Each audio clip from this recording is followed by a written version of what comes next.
এরকম অনেক অজস্র ছেলে আছে যারা আমাদের অফিসে এসে কান্নাকাটি করে, পুলিশ উঠিয়ে নিয়ে গেছে। কতজন এরকম আছে? আপনাকে শুধু শহরতলি কলকাতা বলে না, রাজ্যের বিভিন্ন জায়গাতে এটা হচ্ছে।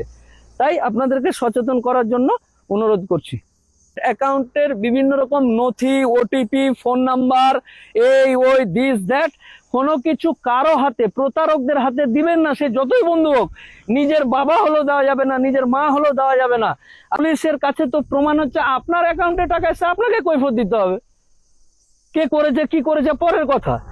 আপনার ইয়াং তরুণ ছেলে মেয়ে আছে যারা বিভিন্ন রকম ভাবে কারেন্ট অ্যাকাউন্ট তৈরি করে, সেই কারেন্ট অ্যাকাউন্ট তৈরি করলো, এই অ্যাকাউন্টটা তৈরি করে চিটার বা প্রতারকের হাতে দিয়ে দিল এবং তার বিনিময়ে সামান্য টাকা পেল। ওই সামান্য টাকা হয়ে ওই কারেন্ট অ্যাকাউন্টে কিন্তু কোটি কোটি টাকা লেনদেন হচ্ছে।